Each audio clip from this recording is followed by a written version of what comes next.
I'm Alexandra Kreis, and you're listening to How to Travel in a Journey.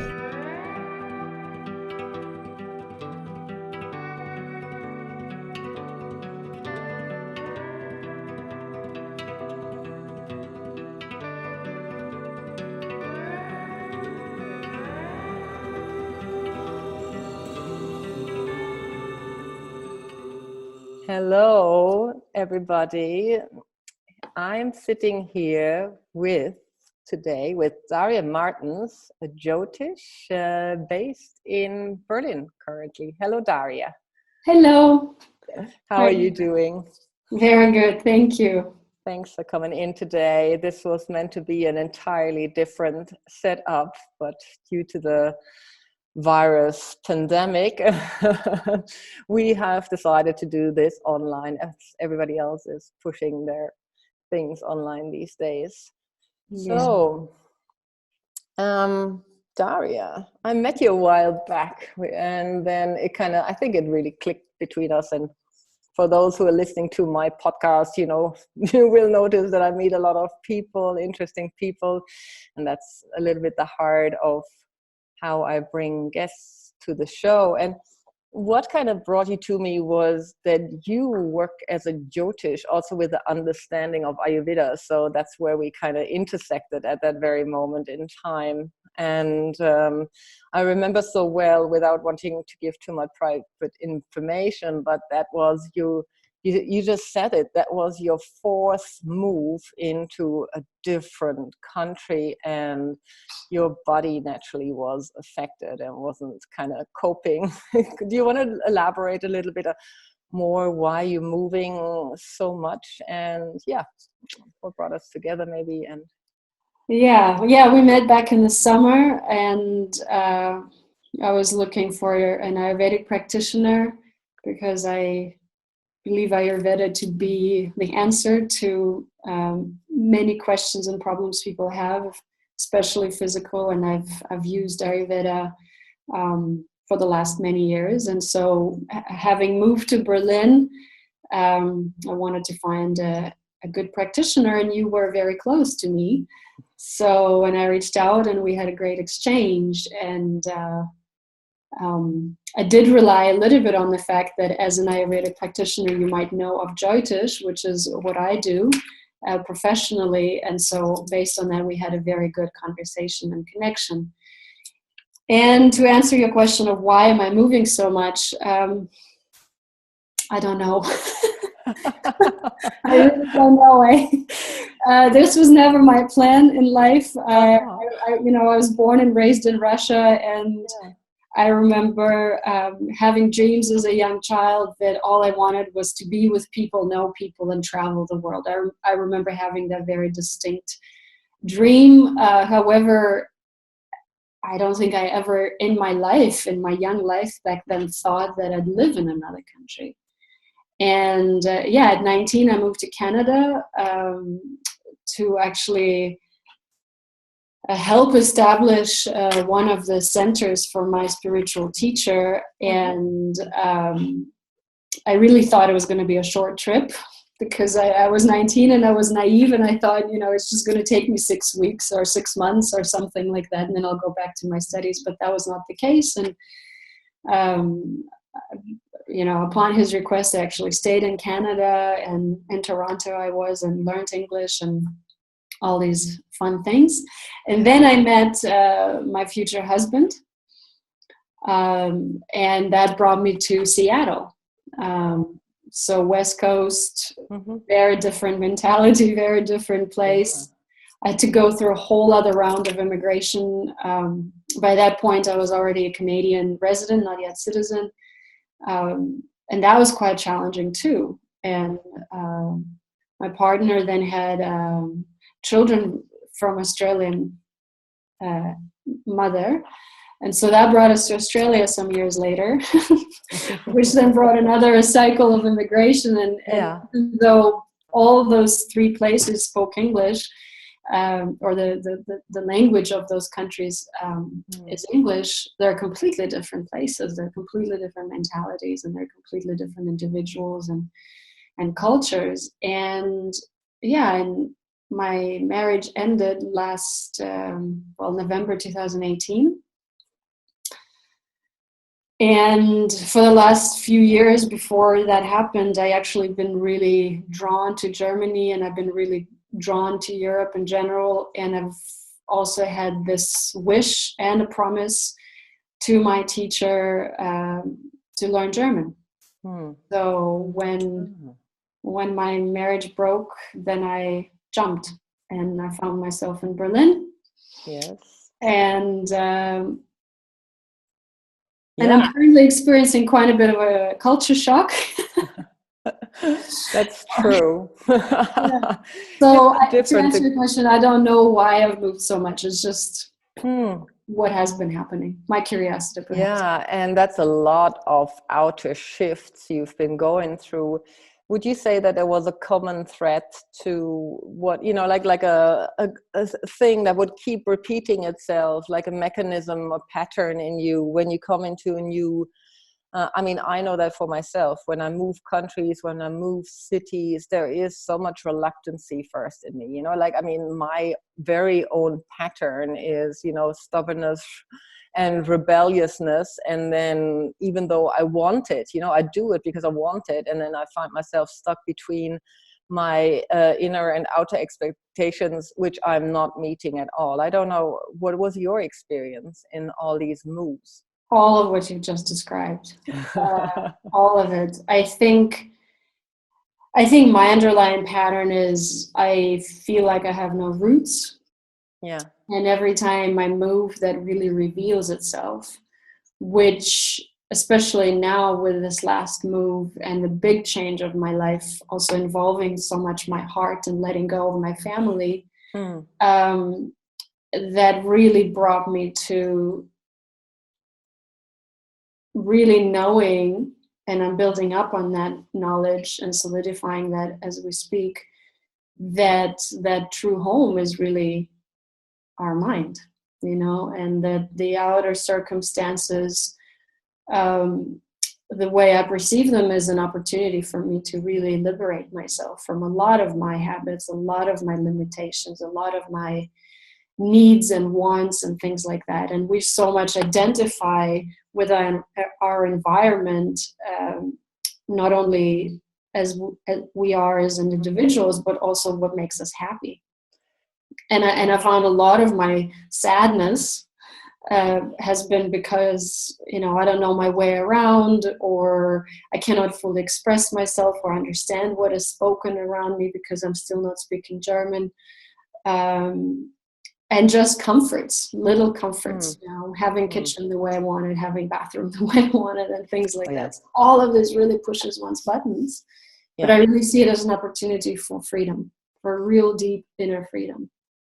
And what I hear you say in between the lines, or maybe I got that wrong and I put my own spin onto it, but I know what you're saying. The moment we think, when we come from an established home, because it sounds like you had longer times in all these countries, and then it's almost like we think we are so free, but we're not. We think we can let go of things. And it seems like to me, the things that, like you described them, that reminds me so much when I moved to Ireland. I was missing simple things like the cheeses I loved, or as you said, just to speak a word of German once in a while in a nice way, to have an encounter with my heart where I don't need to think so much, but that where everything kind of streams in the logic of how we've been brought up in a certain society with a certain cultural background. But what I also heard you saying is then when we have a spiritual practice, like you have yours, you're part of a Buddhist Sangha, isn't it? Yes. Yeah, Buddhist Sangha. And, I come from the yogic Ayurvedic tradition. And then to notice that even though these spiritual practices can be refuges, they can be kind of the thing where I remember myself arriving in Ireland and then suddenly developing a home practice, which was very difficult before for me, and then, but I noticed that it wasn't that at all, but that the practice was just a mimicking of the situation I was longing for, and that practices need to go much deeper. Is this what you were saying, or where you were headed when you kind of touched upon the practices that are coming up, and you notice you need to Definitely revisit? Yeah, definitely. I truly find that to be the only true refuge, the only true truth we can rely on, and we use those practices to access our own internal potential. So yeah, for sure, this has been my best friend, and this is the one thing that I can never lose. Yeah, this is one thing I can never leave out or forget or something like that. So for me, that's really the source. And as challenging as it is to observe oneself and one's attachments and one's aversions and one's needs and things like that, the more determined I am to actually let it all go. Yeah. What part are you letting go? That's what I was picking up on. What is it you're letting go, or what you find yourself letting go? It can be this pattern we have to identify with. Who we are is what we do, or where we live, or in America it's like the car you drive, or which school your kids go to, or something like that, right? Very important. And to really identify with that which is aware, with that which is the space itself. And if we can do that, then actually every situation is enjoyable, because then we're free from attachment, we're free from aversion, we're free from that separation that there is me and then there is the rest of the world. And if we really look at it, everything is interdependent, everything is in interaction. And so the more we're able to be in this moment and here and now, the more we're able to really connect to that richness. And the suffering, the pain that I feel every time I move is that I separate. Yeah, I separate. Oh, my home was like this, or my friends are so far away, or this cheese I cannot get and I don't even know where to, and things like that. Yeah. And I mean, if I did this exercise of writing down what I like and what I don't like about my life, and everything that I do like has to do with essence, has to do with substance, and everything that I don't like has to do, where do I get these things? I don't even know. And where do I put my this or that, Yeah. So I think liberating oneself from that really allows one to tap into a deep richness of every moment and every environment and every situation, and really see the beauty of every place, country, culture, person, and so on. And that's really what I strive for, and this is also what drives me, and this is what I love so much about my moves, that I am exposed to so many different ways of thinking and looking at things. And having lived very much in the Eastern mentality, and then having really lived for so long in Western mentality, now living in East Berlin, also seeing how the two are really mixed. I mean, it's fascinating. For me, it's all about human mind, and I'm fascinated by that. I totally hear you. I think this has been my own recent development.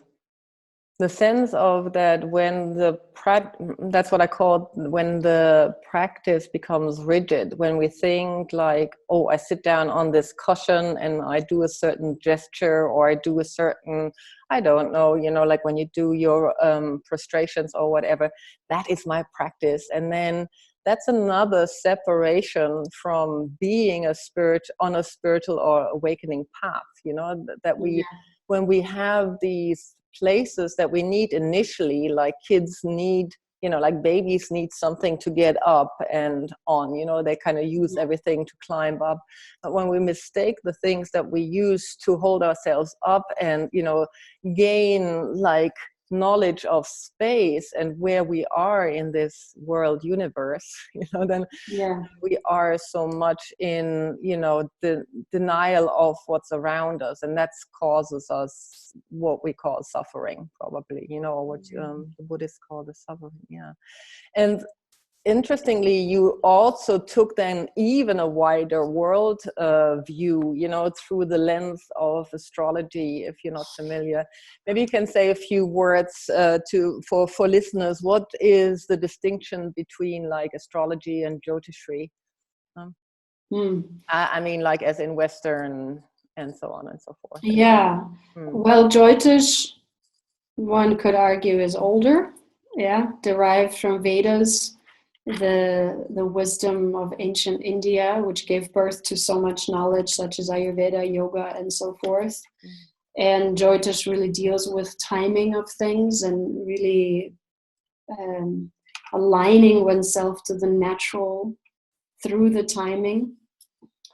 And the big difference to Western astrology is the type of calculations we use, and we actually divide the zodiac by lunar division, and we pay attention to the lunar division of zodiac more than the solar division. So the solar, we have 12 signs, and Jyotish we have 27, some say 28, what's called nakshatras, or lunar constellations. So that gives us quite a lot more precision. And Jyotish is very predictive. So a really good Jyotishi could predict a lot of things far in advance. My teacher for sure can. So why can they do that? Is that so much through the constellation, or is it because the Vedas are less rigid than, like, you know, calculations? I think the Vedas they come from really the essence of life, you know, they come from understanding and observation, and in the wording of themselves, there's a lot in between that which we can't translate into our languages, you know. So I find when I hear you, you know, relaying Jyotishri to the Vedas, and then you talking about what they can do, and I heard also lots of interesting stories about what a Jyotish can do, you know, beyond that what a Western astrologer would deliver. Is this because you are requested to do different practices or develop different hindsight? What kind of practices do you have to do, or is this just me making up things? Well, I don't think it's you making up things, and I think an authentic Vedic astrologer, Jyotishi, would be trained in all aspects of Vedic knowledge. So we all have to be somewhat educated in Ayurveda, somewhat educated in yoga, somewhat educated in the language, and yantra and music and things like that. I'm nowhere there yet. Yeah. Well, so, we only started a while back. Right. So this is such a big spectrum, and truly the more I learn, the more I find out how much more there is to learn. And it's really zooming in more and more and more. And at the same time, having the knowledge I already have can contribute so much wisdom to us and to myself and to my clients and things like that. So I think Jyotish is the natural law. It's one of the aspects of the natural law, and I at the same time don't know anything about Western astrology. Okay. And if that's part of it or not. But I think for me that's the essence of Jyotish. Yeah, it's the science of light. It's bringing a perspective to a person's life through the different angle, like turning on the lights in a dark room and saying, wow, this is what it is. Yeah. So. Yeah. And you were saying something along the lines when we talked earlier that it helps you these days, it helps you to navigate your everyday life. You know, how do you feel inspired, and why would you recommend maybe other people to do that as well, or get inspired by it? Yeah, I mean, from the moment I came in contact with Jyotish, I really tried to listen to the advice of that wisdom. and align myself to it. And of course, from the moment I started studying it, that had to become who I am. Yeah. So for sure, I always look for good timing to start new journey or move or to start new projects or schedule interviews or something like that. And that is for sure helping me to find that richness of the moment and to really capitalize on that, or to gain of it. And for sure, with the current environment, as we all speak from our homes these days, we knew something was coming. We knew that 2020, 2021 are going to be pretty tough financial years, especially on the global level, stock market and things like that. I myself could not have predicted what was the cause of it.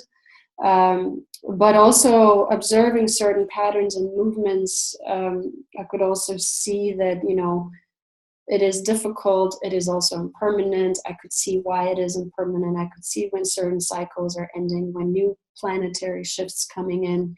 And that, of course, gives me a perspective.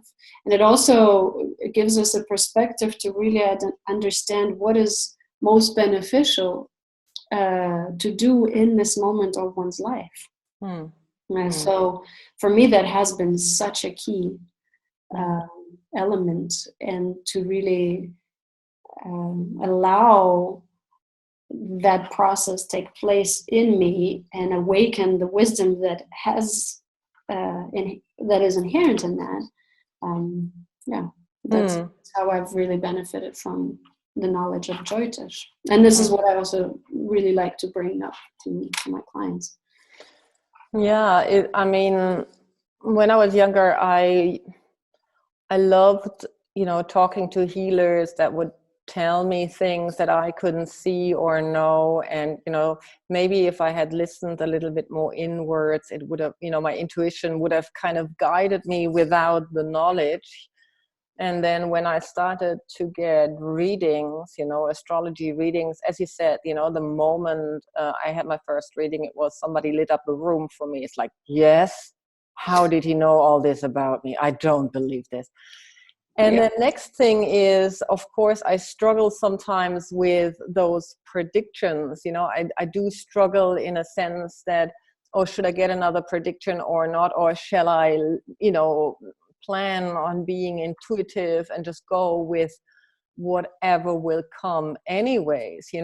Something will come. And one of the lessons in my own spiritual practice is to be just to become more adaptable to situations in order to reflect nature, and to reflect my inner nature. So how do you see that? Where are we advised, or where does it make sense? Where can it be in our lives if we're not like you, able to read the chart every day, and without going like, I have to read it, being obsessed with it? What is your take on that? Well, it's a very important question and a very good one, because for me, when I came in contact with Jyotish, I was exceedingly skeptical. And it took me some time to really open up to it. And it only took time by observation that everything that that lady who then later became my teacher of Jyotish, said actually happened. So on one hand, every prediction that Jyotish makes comes with underlying foundational thought that we all have free will. So we can always influence and impact the outcome. For me, what is very helpful is to understand my options and to understand what is the best choice that I can make that can benefit myself and many others for the farthest future possible.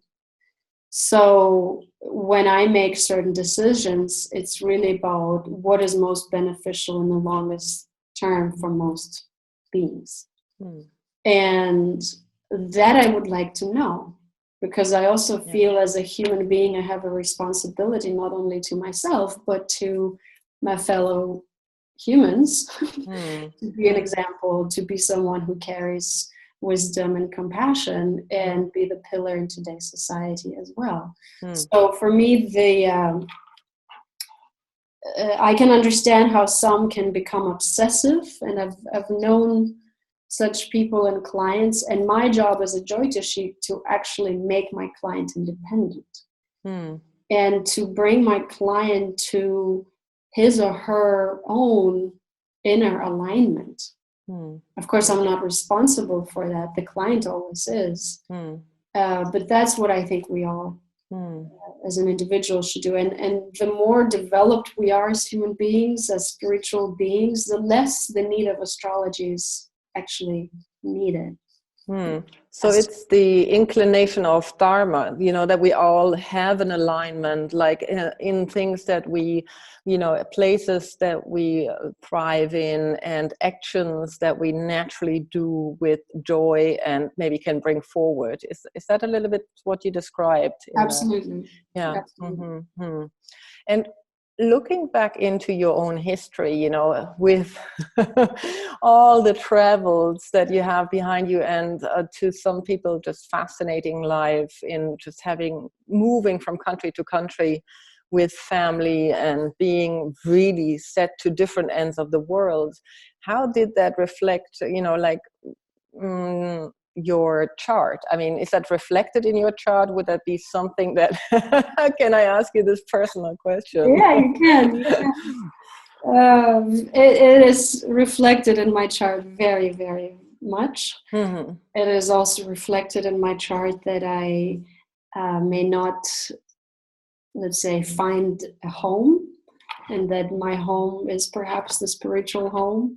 And in fact, at some point I was so worried that the travel may not happen in my life that my astrologer confirmed that don't worry, it will always be part. Now I'm caught in Germany, I can't leave anymore, borders are closed. Yeah. So I'm happy not to need to immigrate again. Immigration is a huge part of my chart, and foreign languages is a huge part of my chart. Also dealing with ancient wisdoms is a huge part of my chart. So yeah, and the sooner I could truly open up to it, the better. And that's certainly has been part of my process. And I truly feel incredibly blessed and also humbled by all my life's experiences.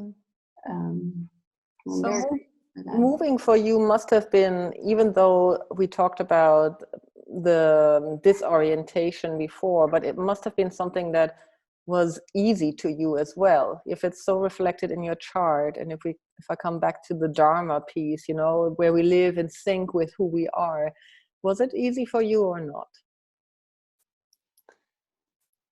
Tough question. I'd say both. Yeah, it's easy in the way I'm so excited about everything new, and I'm so excited about new dimensions, and I'm so excited about meeting and getting to know new people and cultures and ways of life. And at the same time, this last time I had a lot more to lose than the times before. I had a lot more at what I call on the heart level to let go of. I had to really let go of my children, and this last move that I made before coming to Germany, I really thought, wow, I'm not moving again. Because I'm someone who really invests into relationships and bonds, and I really love people so much, and sometimes it really hurts to let that go. And every time it hurts, I have to say, every time it's part of moving. And so there's both joy and pain, and I feel all of it. I embrace all of it also. And what I focus on more and more and more is the totality that we are not really separate. That we are interconnected, that the space gives us what we need. And this is also what I learned so much from Jyotish, that if we really open up to space, then we're guided. And this is when astrology is no longer needed, when we are completely open to it. And at the same time, it means like living doesn't mean, and living in accordance to who we are with our true nature doesn't mean we can avoid, all emotions, the palettes of emotions that we are coming. That's what I'm hearing you summing up, that even though you are inclined to travel and do all these insights and practices, it doesn't stop us from being human. This is like part of the human game, right? Yeah, I think we always have all spectrum of experiences and emotions. I am a very sensitive person. I'm a very emotional person, and I also feel very much my environment and people around me, and it also has a great influence on me. Yeah. And at the same time, we always have a choice, and this is what we gain through our spiritual path. Yeah, that we are not like a bull with a ring in our nose, and if there's pain, we hurt, and if there's fun, we laugh. But that we also really learn to create the distance and be in charge of what we choose to experience. Absolutely. And every pain I feel, I really make strong wishes that I can really learn from it, and that I can really develop a lot of compassion for all beings, because I know that if I'm feeling it, so is everyone else at one point or the other. And at the same time, when I experience joy, I really try to share it with people, because I feel this is what also we can come together in that joy. Yeah? So for me, it's always... Oops. Excuse me. For me, there's always both. Yeah, it's always both. That's true. That's what I just wanted to say. So in turbulent times, how do you ground yourself? Is there a practice from Jyotishri, or a practice is there something you want to leave right now for the listeners? Because we hear you moving, and we hear you going, awake through these emotional palette of, of emotional palette of emotions, palette of emotions. So what is the one thing maybe that's really helping you to ground yourself? If there is one thing. Good rest. Good rest. I love it. Good rest. Good rest, good nutrition, really good downtime. For me, it's incredibly recharging. Yeah. And really, really trying to always see the best in the situation. Really trying to see the potential of the situation. And I don't know if that's what you were asking. Yeah, no, and you reflect exactly what we've been talking about all along. Life is simple, and if we make it complicated, it's because we make it complicated, and because we're not acknowledging where we're living, but we're either ahead or behind. Like living in the past or the future, and that's so that would be my thing as well. Rest, center yourself. So thank you for coming on today, Daria. For people who want to get in touch with you, where can they find you? Yeah, great question. It's jyotish.coach. I would be very happy to share with you the wisdom of this ancient tradition and guide you, or just get to know you. So please reach out.